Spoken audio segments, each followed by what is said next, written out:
क्या आप जानते हैं लगान के उस चंपानेर गांव का सच? वो असली गांव नहीं था, बल्कि रेगिस्तान के बीच बनाया गया एक भव्य सेट था और इसे बनाने में लगे थे पूरे 5 महीने।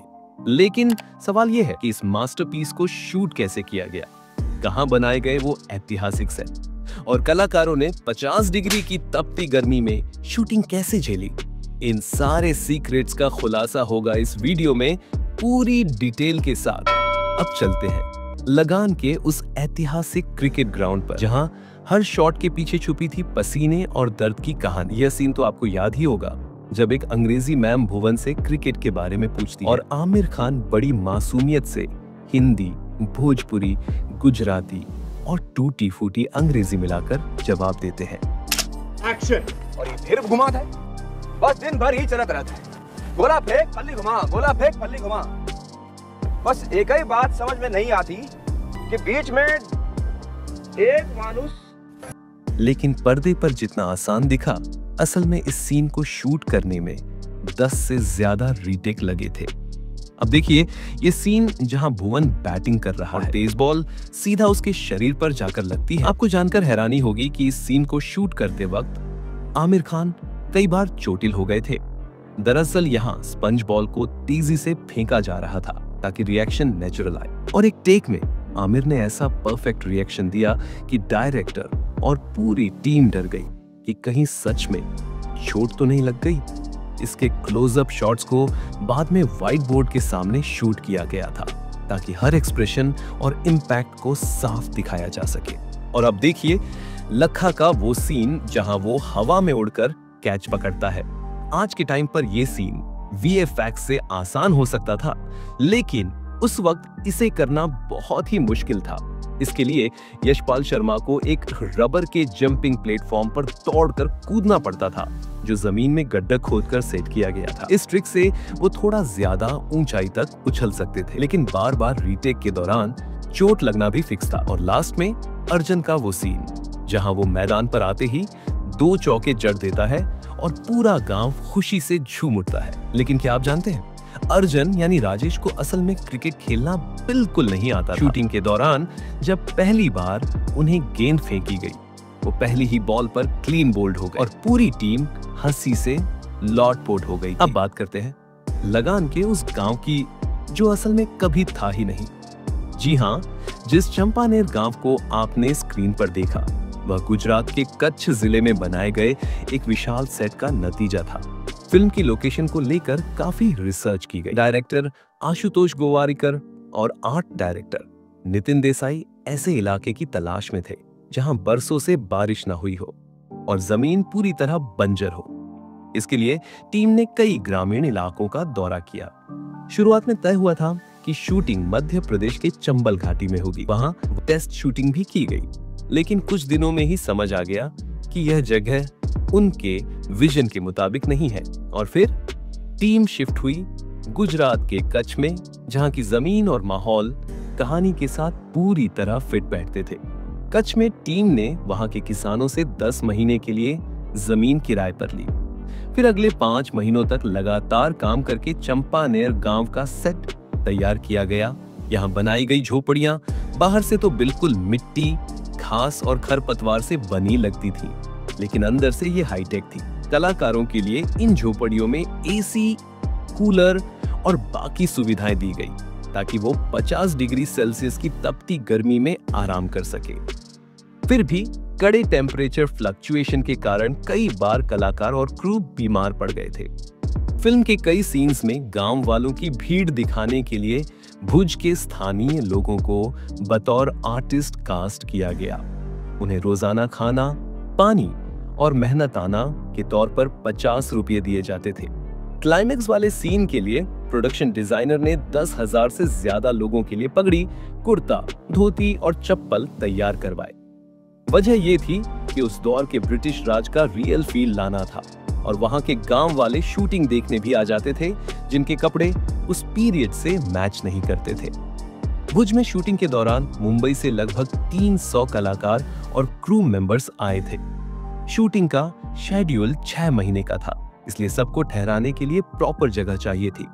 काफी तलाश के बाद भी कोई होटल उपलब्ध नहीं हुआ, इसलिए मेकर्स ने सहजानंद टॉवर्स नाम के अपार्टमेंट को रेंट पर लिया। लेकिन वहां भी कई दिक्कतें थी, न एसी था न अच्छे bathroom. Art director Nitin Desai ने फटाफट व्यवस्था करवाई और पूरी यूनिट को वहां शिफ्ट किया गया। अपार्टमेंट से शूटिंग लोकेशन की दूरी काफी थी, इसके लिए मेकर्स ने 4 बसें हायर की थी। नियम इतना सख्त था कि सुबह 5 बजे सभी को तैयार होकर बस में बैठना होता था। लेट हुए तो बस नहीं रुकेगी। एक बार ऐसा हुआ कि आमिर खान खुद 5 मिनट लेट हो गए। जब वो बाहर आए तो देखा बस उनके बिना ही निकल चुकी थी। लोकेशन पर शूटिंग करना आसान नहीं था। एसी से निकलकर जब रेगिस्तान की 50 डिग्री सेल्सियस की गर्मी में कदम रखते तो हालत खराब हो जाती।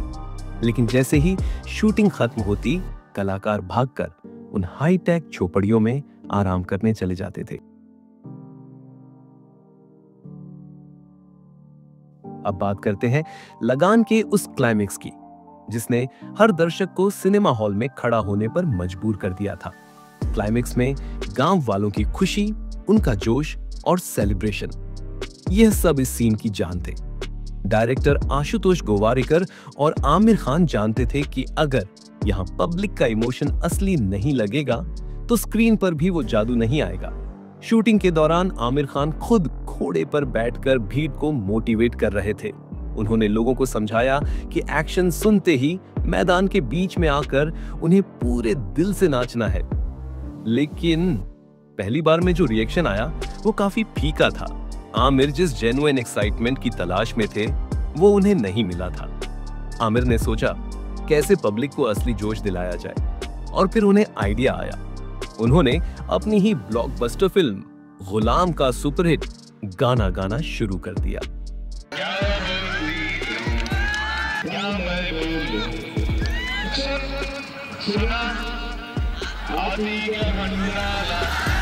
सोचिए, भुवन के गेटअप में आमिर खान खुद गा रहे हैं और वहां मौजूद हजारों लोग खुशी से झूम उठते हैं, क्योंकि उस समय आमिर की कई फिल्में हिट थी और यह गाना तो हर रेडियो और टीवी पर चलता था। नतीजा, पब्लिक का असली रिएक्शन और एक्साइटमेंट कैमरे में कैद हो गया। वही इमोशन जो हमें फिल्म के क्लाइमेक्स में दिखता है। वैसे आपको यह जानकर हैरानी होगी कि लगान की शूटिंग खत्म होने के बाद सेट पर असली क्रिकेट मैच भी हुआ था, ब्रिटिश और इंडियंस के बीच। यह सिर्फ एंटरटेनमेंट के लिए था, और मजे की बात यह कि उस मैच में ब्रिटिश टीम जीत गई थी। हालांकि इस रियल मैच को फिल्म में शामिल नहीं किया गया है। और अब बात करते हैं उस सीन की, जब ब्रिटिश गांव छोड़कर जा रहे होते हैं और अचानक जोरदार बारिश होती है। फिल्म में यह सीन दिखाता है कि भुवन ने गांव को मुसीबत से बाहर निकाल दिया और अब किस्मत भी गांव का साथ दे रही है। लेकिन क्या आप जानते हैं, इस सीन के लिए असली बारिश का इंतजार नहीं किया गया, क्योंकि कच्छ में तो बरसों से बारिश हुई ही नहीं थी। इसके लिए मेकर्स ने आर्टिफिशियल रेनिंग टेक्निक का इस्तेमाल किया। पानी के पाइप और स्प्रिंकलर सिस्टम के जरिए बारिश का इफेक्ट तैयार किया गया और कैमरे के जादू ने इसे असली बना दिया था। अब बात करते हैं लगान के उस गाने की, जिसने दर्शकों के दिलों में खास जगह बना ली। राधा कैसे ना जले, यह गाना शूट होता हुआ देखना किसी जादू से कम नहीं है। यहां आमिर खान अपनी को स्टार के साथ खूबसूरत डांस स्टेप्स कर रहे हैं। इस गाने को कोरियोग्राफ किया था उस दौर की लीजेंडरी कोरियोग्राफर सरोज खान ने। उन्होंने ही राधा कृष्ण वाले सिग्नेचर स्टेप्स को डिजाइन किया था, जो आज भी याद किए जाते हैं। फिल्म के हर गाने में AR रहमान का जादू साफ झलकता है। कहा जाता है कि लगान ने रहमान को एक नई ऊंचाई पर पहुंचा दिया था। साल 2001 में इस फिल्म के 28 लाख म्यूजिक एल्बम्स बिके। यह उस साल की चौथी सबसे ज्यादा बिकने वाली एल्बम बन गई थी। क्या आप जानते हैं, लगान भारत की उन गिनी चुनी फिल्मों में से थी जिसे सिंक साउंड टेक्निक से शूट किया गया। लेकिन यह सिंक साउंड क्या है? दरअसल उस दौर में लगभग हर फिल्म पोस्ट प्रोडक्शन में डब की जाती थी, लेकिन लगान में साउंड और डायलॉग शूटिंग के दौरान ही रिकॉर्ड किए गए। मुश्किल ये थी कि शूटिंग कच्छ के रेगिस्तान में हो रही थी, जहां इतनी खामोशी थी कि 5 किलोमीटर दूर का हैंडपंप भी सुनाई देता था। क्रू और असिस्टेंट डायरेक्टर्स को पूरी यूनिट को चुप कराना पड़ता था ताकि एक्टर्स की आवाज और बैकग्राउंड साउंड बिल्कुल साफ रिकॉर्ड हो सके। क्या आप जानते हैं, चले चलो गाने का ओरिजिनल लिरिक्स नशा नशा मिट जावे था, लेकिन जावेद अख्तर साहब ने बाद में यह लिरिक्स बदल दिए। उनका कहना था, भूख और प्यास से जूझ रहे गांव वाले नशा करने की बात क्यों करेंगे, और इस तरह नशा नशा की जगह आया चले चलो, जो आज एक आइकॉनिक एंथम बन गया है। क्या आप जानते हैं, director Ashutosh Gowariker film industry में बतौर एक्टर आए थे। उन्होंने कई फिल्मों में छोटे रोल किए और टीवी सीरियल्स में भी नजर आए। डायरेक्टर बनने के बाद उनकी पहली 2 फिल्में फ्लॉप रहीं। 1995 में आमिर खान के साथ की गई एक फिल्म भी बॉक्स ऑफिस पर नहीं चली। इसके बाद वो लगभग 4 साल इंडस्ट्री से गायब रहे और गांव चले गए। इन्हीं 4 सालों में उन्होंने लगान की स्क्रिप्ट पर काम किया, हर सीन, हर डायलॉग पर बारीकी से ध्यान दिया। मुंबई लौटकर सबसे पहले वो अपने दोस्त आमिर खान से मिले और कहानी सुनाई, लेकिन आमिर ने साफ मना कर दिया। इसके बाद आशुतोष शाहरुख खान और अभिषेक बच्चन के पास भी गए, लेकिन सबने या तो बिजी होने का बहाना बनाया या कहा ऐसी फिल्में नहीं चलेंगी, क्योंकि उस दौर में लव स्टोरी वाली फिल्में हिट हो रही थी, कम खर्च और ज्यादा मुनाफा। थक हार कर आशुतोष ने एक बार फिर आमिर खान को अप्रोच किया और रिक्वेस्ट की कि इस बार पूरी स्क्रिप्ट सुन ले। आमिर ने कहानी सुनी और उनकी आंखों में आंसू आ गए, लेकिन फिर भी उन्होंने कहा, यह फिल्म मुश्किल है, इसमें टाइम और डेडिकेशन दोनों चाहिए, सोच लो। आमिर ने रिक्वेस्ट की कि आशुतोष उनकी पत्नी और माता पिता को भी स्क्रिप्ट सुनाए। जब उन्होंने कहानी सुनी तो सबको यह बहुत पसंद आई। आखिरकार आमिर खान ने हाँ कर दी, लेकिन अब एक और बड़ी मुश्किल थी।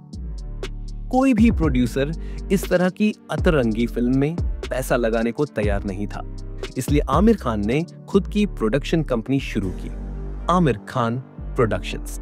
लगान इसी बैनर की पहली फिल्म बनी थी। लगान की जबरदस्त सफलता ने आशुतोष गोवारिकर की किस्मत बदल दी। इसके बाद उन्होंने स्वदेश, जोधा अकबर, पानीपत और मोहनजोदड़ो जैसी फिल्में बनाई। गदर और लगान दोनों ही 15 जून 2001 को रिलीज हुई थी। हालांकि गदर ज्यादा कमा गई, लेकिन लगान ने अपने कंटेंट और क्राफ्ट से इंटरनेशनल पहचान बनाई, यहां तक कि इसे ऑस्कर में नॉमिनेशन भी मिला। 15 जून 2001 को रिलीज हुई लगान उस साल की तीसरी सबसे ज्यादा कमाई करने वाली फिल्म बनी।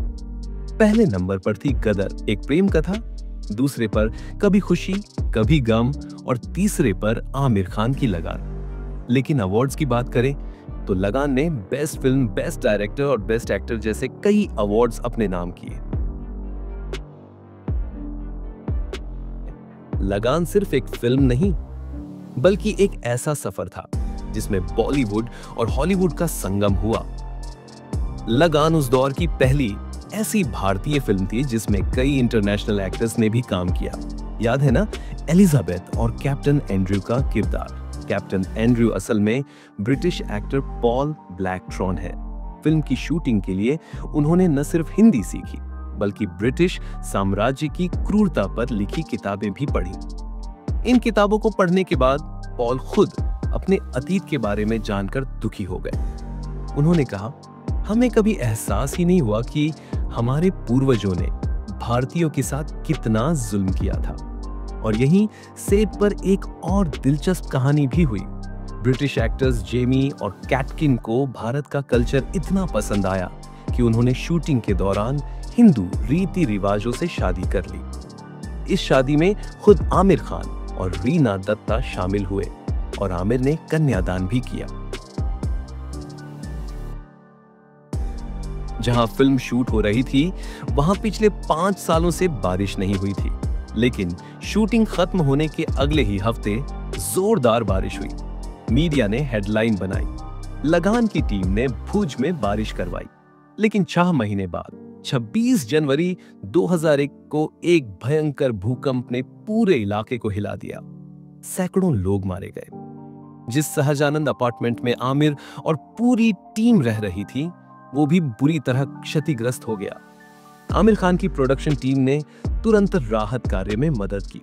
उन्होंने पीड़ितों को खाना, दवाएं और जरूरत का सामान उपलब्ध कराया और 25 लाख रुपए का डोनेशन भी दिया। वैसे लगान को सिर्फ 25 करोड़ के बजट में बनाया गया था, लेकिन इस फिल्म ने वर्ल्ड वाइड 263 करोड़ की रिकॉर्ड तोड़ कमाई की और यही वो पहली भारतीय फिल्म थी जिसे चीन में रिलीज किया गया। इसके बाद आमिर खान की पॉपुलैरिटी चीन में इतनी बढ़ गई कि आज उन्हें वहां चाइना के सुपरस्टार कहा जाता है। तो दोस्तों, अब आप बताइए, हम आपके हैं कौन और लगान में आपकी फेवरेट फिल्म कौन सी है और क्यों? याद रखिए, लगान सिर्फ एक फिल्म नहीं, ये डेडिकेशन, रिस्क और जुनून का दूसरा नाम है।